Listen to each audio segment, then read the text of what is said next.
Hello, family. Welcome back to the channel. Today, we're diving deep into a story that has shaken an entire congregation and sparked wider conversations about leadership, honor, and the dangers of pride in ministry.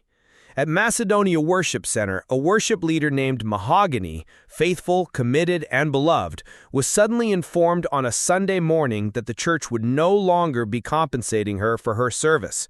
And the person who broke the news? None other than the wife of the general overseer, Pastor Cassandrea, popularly known as Mama Gio. Which should have been a moment handled with compassion and dignity, instead turned into a moment of public embarrassment. Because when Mahogany, in her shock, couldn't put up her usual cheerful hug for Mama Gio, the First Lady took offense. And in the middle of worship, she halted the session and rebuked Mahogany in front of everyone. This is more than just one bad Sunday. This is about leadership crossing the line. It's about correction turning into humiliation. And it's about what happens when the house of God begins to operate with control instead of compassion. In a moment, we'll unpack this story layer by layer. The background of Mahogany's service, the morning of the incident, the theological problem with public shaming, the fallout for the church, the bigger issue of control in leadership, and finally, the better way Christ has shown us. Rehearsals, song selection, prayer, coordination with musicians.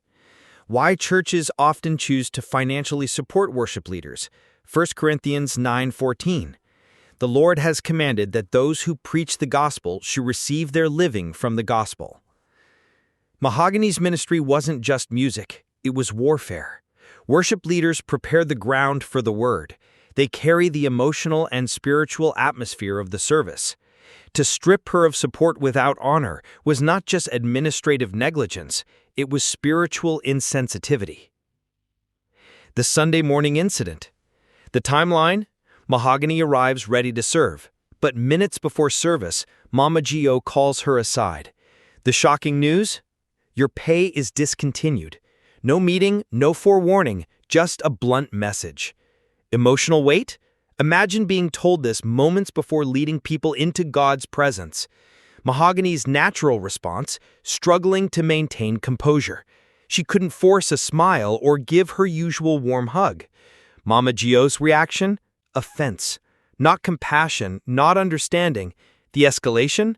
Halting worship mid-service to rebuke Mahogany openly. Let's be human for a moment. If someone told you that your means of support was suddenly cut just before you had to perform your most vulnerable service, would you still be able to smile, hug, and act like everything was fine? Mahogany's reaction wasn't rebellion, it was humanity. But instead of grace, she got correction versus humiliation. The biblical process of correction, Matthew 18:15 through 17, private first, then with witnesses, then the church. Galatians 6:1, restore gently, not harshly. Colossians 3:12 through 13, clothe yourselves with compassion, kindness, humility. Jesus' model. He corrected his disciples, example, Peter, James, and John arguing about greatness, privately. Only Pharisees, public hypocrites, were rebuked openly. The principle? Correction is for restoration, not humiliation. What happened at Macedonia Worship Center wasn't correction. It was a performance of power.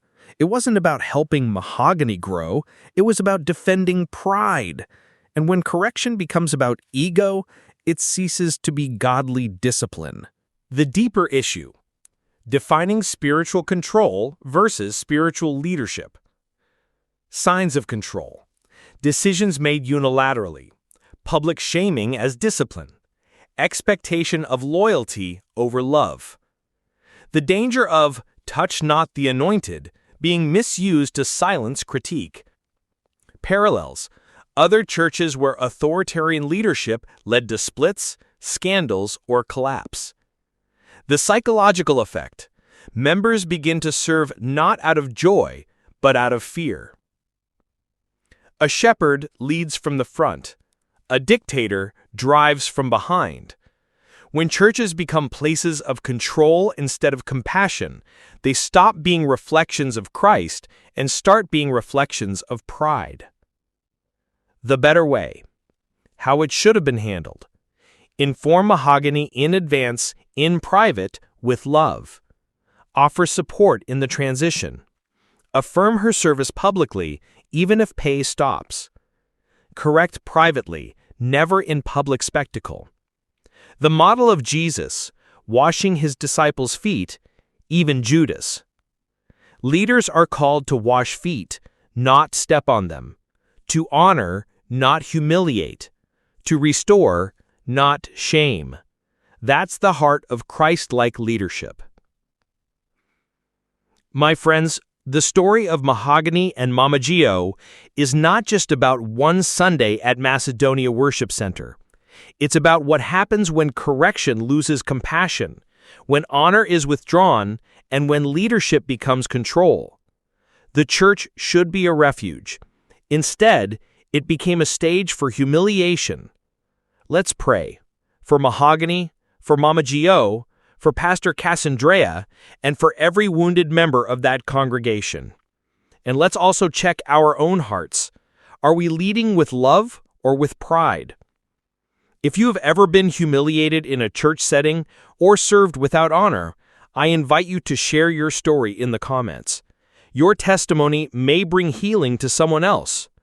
And as always, don't forget to like, share, and subscribe. Together, let's keep building a conversation around healthy, Christ-centered leadership.